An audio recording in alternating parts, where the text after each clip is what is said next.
In a recent bombshell reveal, President Furukawa of Nintendo took to social media to say that their next console will be announced by April of 2025. In addition, he provided confirmation of a Nintendo Direct presentation coming this June, which will detail the Switch's software lineup for the back half of 2024. And to shut down any further speculation, he also stated that the upcoming June Direct will not include any information about Nintendo's next-gen console. This was fantastic news to wake up to, and while it's obviously exciting to get official word about Nintendo's next-gen plans, the now confirmed June Direct is what's really getting me excited. Nintendo has been working hard getting ready for next-gen. That was never much of a question. What was more up for debate is whether or not we'd be getting our general Nintendo Direct in June after they had unexpectedly skipped the Direct window last February. And while we know we won't be getting any details on the new console in June, we still need to get primed and ready for some big reveals. Nintendo Switch still has a ton of life left in it, and with the second half of 2024 being pretty much a complete mystery when it comes to first-party releases, it's going to be very exciting to get news on the software lineup we can expect in the short term. Today, I want to talk about new games that might be announced during this June Direct. A Direct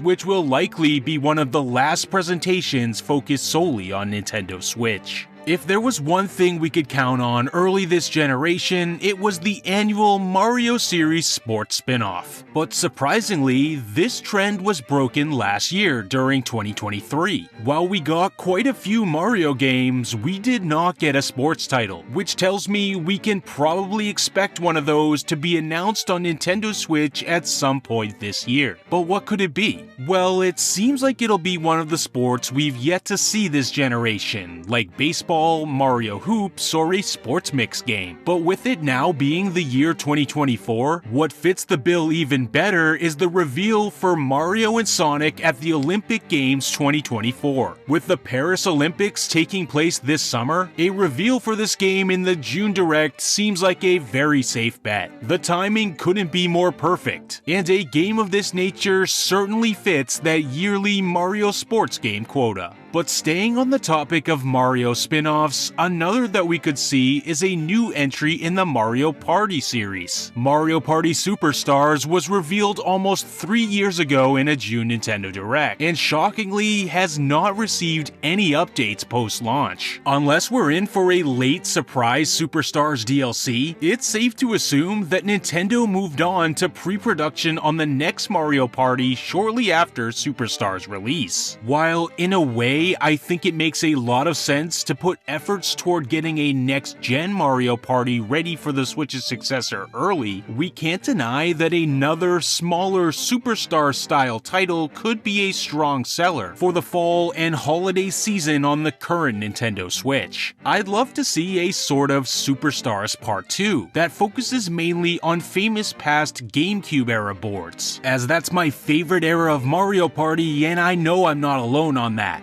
Something like this would absolutely tide us fans over while Mario Party development shifts toward next gen. But we've seen a lot of Mario games lately, and with a 2024 Olympics game being a near certainty for this Direct, I do think it dampens the chances for a new Mario Party a little bit. That being said, it wouldn't shock me at all if 3 years following the release of Superstars, Nintendo does have something to show from this fan-favorite multiplayer series. Since this will be a Direct focused solely on Nintendo Switch, that sounds to me like a great opportunity to announce some new downloadable content for popular current games. With Splatoon 3 Side Order now available, there's no DLC currently on the software roadmap for us Nintendo fans to look forward to. And while I certainly appreciate that most of these recent games feel content complete on the cartridge already, I'd at the same time not complain about new content for many of them. Personally, Personally, I'd love to see Pikmin 4 get some paid DLC packs, with those including more night missions and Dandori challenges, and in addition, Nintendo could offer a free update that adds in difficulty settings and a new Louis side story based on the events of Pikmin 2. Another big game from last year, Super Mario Bros. Wonder, is also a great DLC candidate, and while I don't think they have to go full new Super Luigi U on us and provide a brand new DLC campaign, I do think a small free update that offers a few new badges to play around with would be a lot of fun. And hey, while it might be wishful thinking, if they wanted to use this direct to announce a much deserved physical release for Xenoblade Chronicles 3 Future Redeemed, I wouldn't complain about that either. So this is year 7 of Nintendo Switch's life cycle, and there are still 3 pretty major Nintendo franchises that have yet to get a new game as a full retail release on the console. If you couldn't already guess, these are Star Fox, F-Zero, and most shockingly, Donkey Kong. And of course, I'm excluding some of the smaller, less active IP like Chibi Robo, Golden Sun, or the Mother series. For me, by far and away, the most shocking stat to come from this entire console generation is the fact that Donkey Kong is still yet to get his own new game on Nintendo Switch. If we hear nothing from Donkey Kong this year, then we'll most likely be getting a Donkey Kong Country theme park before a new game in the series releases. And if you ask me, that's completely ridiculous. In one sense, the huge drought of Donkey Kong titles we're currently experiencing could be a major cause for concern. Did Donkey Kong Country development just stop after Tropical Freeze, and no one took over the reins when Retro Studios started to focus on Metroid Prime 4? While it's alarming that it's taken so long, I really don't think so. So I tend to take a more optimistic viewpoint. I think the long wait for a new Donkey Kong title shouldn't be getting us fearful, but instead very excited. We should be excited because this June Direct could reveal a new DK title with nearly 10 years of development behind it. And maybe it's taking so long because the game represents a major shift in direction for the franchise. Maybe we'll get a brand new 2.5D or fully 3D Donkey Kong game, a second stab at what Rare made with Donkey Kong 64. Or maybe we'll end up seeing a new 2D Donkey Kong Country platformer that's absolutely stunning and boundary pushing, which it will need to be to properly follow up the incredible Tropical Freeze. It could be Donkey Kong's own version of Super Mario Bros. Wonder, who really knows? All I can say is this is too big of an IP, and we should be confident that something is coming. Out of the 3 neglected franchises I just mentioned, I think this June Direct revealing a new DK game coming to Switch is by far the most likely. The franchise with the next most potential to see its first foray on Switch this June is Star Fox. The final full year of Nintendo Wii U is when we got our Star Fox game for that generation, Star Fox Zero, which made use of that console's unique hardware capabilities. Since we don't know what form factor the Switch's successor is going to take, June 2024 might be one of the last chances to reveal a new Star Fox game, one that makes use of the unique hardware features of Nintendo Switch, like HD rumble and gyro control using the Joy-Con. But would making a follow-up to Star Fox Zero warrant the risk? If Nintendo wanted to take a safer route with the franchise, I could see them bringing Star Fox Zero itself over to Switch as one of the final Wii U ports. Zero is already a beautiful HD game, and while they would have to work around no longer having the Wii U gamepad, I could see it working well with some control changes. What might work even better though is a classic Star Fox remake or remaster, for example Star Fox 64 or Star Fox Assault. This way they wouldn't have to worry about somehow preserving the unique gamepad usage of Zero, but would still get the IP over to Switch in some capacity. Personally, I see Nintendo GameCube's Star Fox Assault being the most likely remaster candidate. It features a good mix of flight and on-foot sections, and a really fun multiplayer mode that could be brought back to life with added online functionality.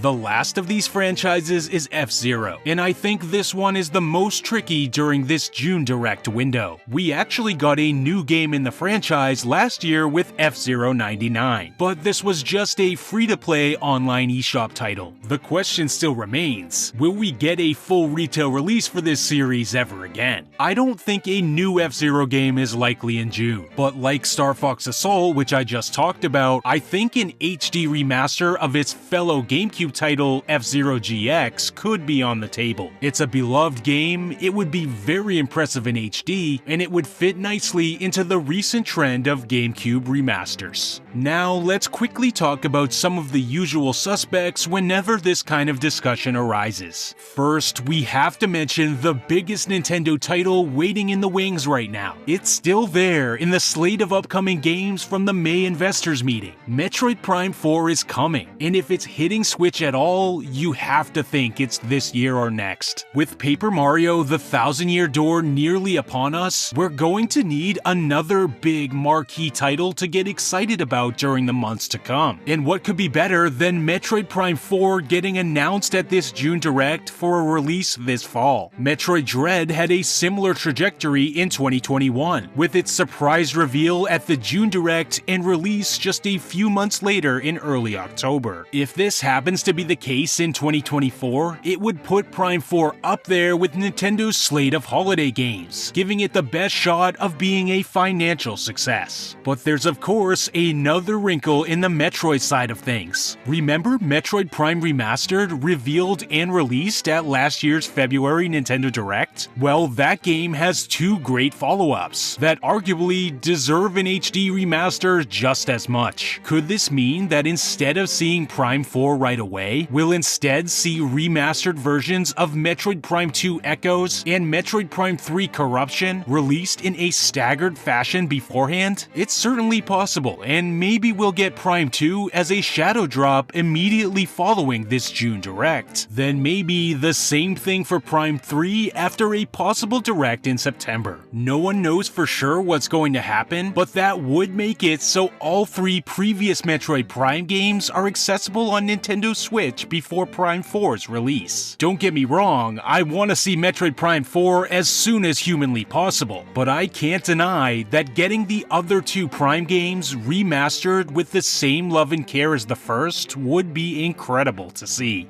I feel like now the next natural thing to talk about are potential re-releases for The Legend of Zelda, The Wind Waker, and Twilight Princess HD on Nintendo Switch. For the better part of the last decade, The Legend of Zelda has been a series of annual releases. With the exception of 2022, because Tears of the Kingdom was delayed, we've had some form of a Zelda release every single year. I fully anticipate this trend to continue in 2024, and we should absolutely expect a Zelda series title as a possible announcement during this June Nintendo Direct. Getting either Wind Waker or Twilight Princess HD revealed here would fit the bill nicely. First of all, both of them are Wii U games, and judging by how many Wii U games have already been ported to Switch, it would be tough to bet against these two Zelda games hitting the console eventually. Plus, if this now confirmed Switch successor is backwards compatible, then the Wind Waker or Twilight Princess HD coming to Switch would get us one step closer to a future where every 3D Zelda game is playable on one console, and that's a future I want to live in. But Wind Waker and Twilight Princess HD are far from the only options for Zelda series releases this year though. For example, a new 2D or top-down Zelda game could be a strong title for Nintendo Switch this summer or holiday season. There's a chance we could see a new 2D Zelda game close out this June Nintendo Direct, and that could either be a brand new original game or a remake of a beloved classic, like the Minish Cap or the Zelda Oracle games. It's been quite a while since the Link's Awakening remake arrived back in 2019, and we're certainly due for a new entry in the 2D side of the series, whatever form that might take. Let's not forget though, we could also see a Zelda spin-off, most notably a new entry in the Hyrule Warriors series. The Legend of Zelda Tears of the Kingdom gave us so much in terms of new mechanics and character designs. I think a Tears of the Kingdom themed side story as a Warriors spin-off could be a strong option for the Zelda series in 2024. And the reveal of a Tears of the Kingdom Warriors game in June, right after the game's 1-year anniversary, makes a lot of sense when you think about it.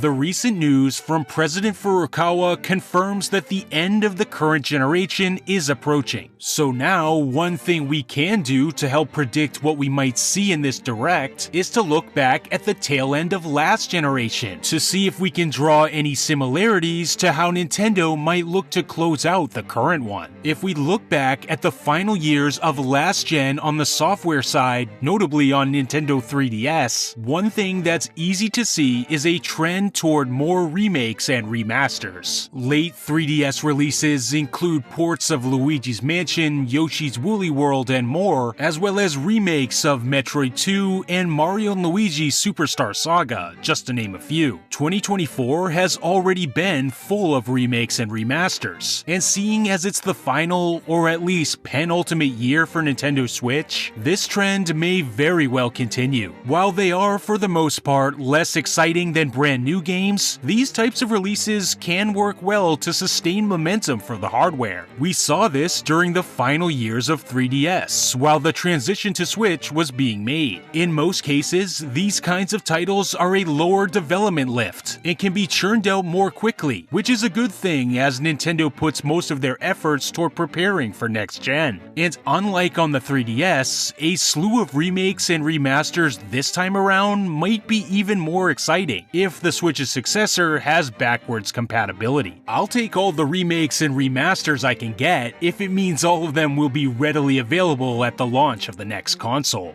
The pool of potential Nintendo remakes or remasters we could see at this June Direct is very wide, and we've already talked about many of the possibilities. But it doesn't end there. Since Luigi's Mansion 2 HD is on the way, maybe we'll get the announcement of the first Luigi's Mansion game being remastered on Switch as well. This would of course follow that trend of GameCube remasters and would make it so the entire series is playable on Switch. There's also a shot for those perennial rumored games like a Kid Icarus Uprising HD, any of the 3DS Kirby games, or Metroid Samus Returns. Xenoblade Chronicles X is asked for time and time again, and for good reason. However, I think this one makes more sense to say for next gen, since we now know that's coming soon and will likely have better performance to help support a game this big. But something else from Wii U, like maybe a Yoshi's Woolly World port, could be a possibility too. It feels like it's been a while since the last Yoshi game, and a re-release of one of the more well-received recent titles could be fantastic for the back half of 2024 as well. With Nintendo's huge back catalog of classic games, there's a ton of potential when it comes to remakes or remasters for this next Nintendo Direct. I actually made a whole video about potential Nintendo remakes not too long ago, so check that out if you're interested. And let me know down in the comments below what games you think we might see in the upcoming June Direct. If you're like me and can't get enough Nintendo in your daily life and are super excited for this upcoming June Direct, then feel free to check out my channel. I aim to share the joy of Nintendo games new and old by discussing and reviewing them. Thanks as always for watching everyone, and I'll see you all in the next video.